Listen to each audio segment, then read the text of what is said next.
Hi, my name's Martin Price. I'm a senior children's leader at Living Waters Church in Chorley, and I'm talking to you today about the power of one. Let me give you a little bit of a background into who I am. So, when I was a teenager at school, the idea of church was a real bad thing for me. I hated the idea of going to church. But our school had what they call Founders Day, and that's the day in which the whole school would go to church and sit in the most boring and stuffiest service ever. And I thought, I don't want to do that. So me and a friend decided that the best thing we could do was eat garlic, because if you eat garlic you don't have to go to church. That's what we thought. Unfortunately, that didn't work. That kind of backfired a little bit, and I actually ended up having to sit with my tutor in the service, and to say that she didn't like me is a little bit of an understatement. The thing is that I went through school then not really interested in church at all, but I was interested in girls, and I used to go to a school and we finished quite early in the day, and so I was able to get home and get changed and get out in time for the other school's bus to come back. And on that bus was a girl that I really fancied. And so I used to take my dog for a walk, and the dog wasn't used to going for that many walks, so was a little confused as to why every day she would walk through this route so that I could get to see this girl. This is a girl who then wasn't overly interested in me, but she asked me to go to church. Me being me thought, hey, I'm in, I've got a date. Her being her, what she was doing was introducing me to her friend Jesus. I turned up to church that day, and she went off with all of her friends and left me with two less attractive guys. But that day I realized and I saw this guy that made everybody else happy, whilst at a time when I was unhappy. I gave my life to Christ as a result of this girl saying, I'm going to step out and do the right thing. Scripture Union ran a holiday camp called Growth into Leadership, and this is an area where committed Christians that wanted to go into leadership could turn up to. I wasn't quite yet probably in that realm of being in leadership. I wasn't necessarily all that far down my line of being a Christian, but I decided to go on this camp with a friend of mine. And to say that I caused trouble is a little bit of an understatement. I was known by the very first day for being a troublemaker. The first night I tried to throw one of the boys in my room out the window. In the first morning there was this gong that you would ring to let everybody know when a meal was on.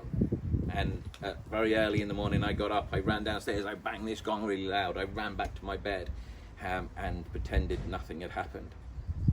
When it came to breakfast time, the leader stood up and said, this morning somebody rang the gong, and I knew it wasn't breakfast time because none of you were up, so whoever it was, please don't do it again. To which everybody in the room turned and just went, Martin, really loudly. I was known. That night we stayed up really late watching videos. Videos are these things, they're like a cassette for those of you that are really young, and they have a film on them. If you Google video cassette, you'll find out what they are. But me and some of the guys that I'd made friends with, we stayed up and we watched this video. The next day, the leaders decided that this wasn't really a good idea.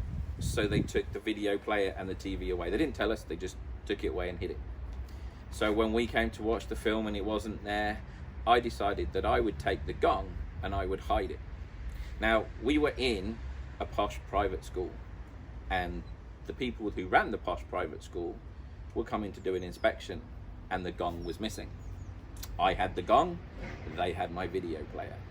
So we negotiated, and they got the gong back, I got the video player back. But that led to the leaders realizing that maybe I was causing too much trouble, and they wanted to send me home. One man said that if we are here to train future leaders, then we have to show them how to deal with difficult teenagers. Me. I went through the rest of that camp and applied to go the following year. Every leader said they didn't want me, except for one guy. And he said, you know what, I see a potential in who this guy can be, so I will take him on my team and I will work with him. So I did. I went onto his team. I turned up on my first day to find that I was co-leading the Bible studies and the group. The girl who I was co-leading with knew me from the year before and wasn't overly happy. But this one man saw that potential. I ended up going with him to South Africa in the early 90s. A guy was called Des Figueirado.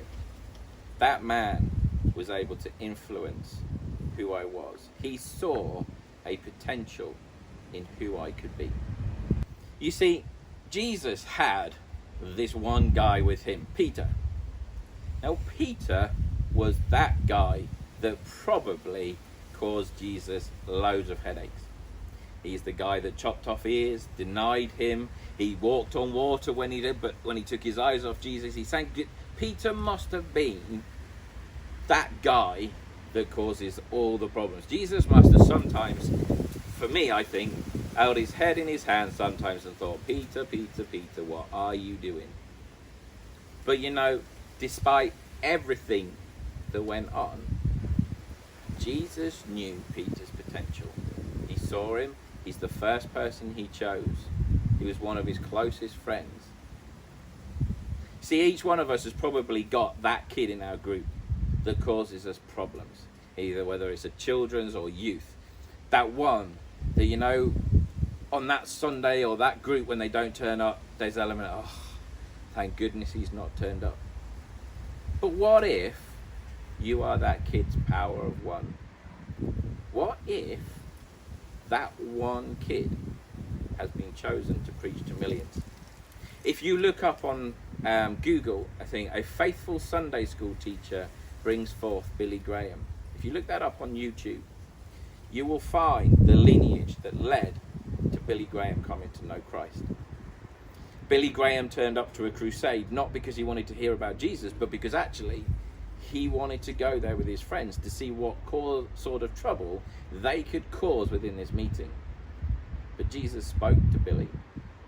Billy listened, and the next night he went back and gave his life to Christ. And it is estimated that that one guy, Billy Graham, reached 1.2 billion people for Christ. As a children's leader or youth leader, you have the power of one in the lives of your children. You have that power to make a difference in the lives of children.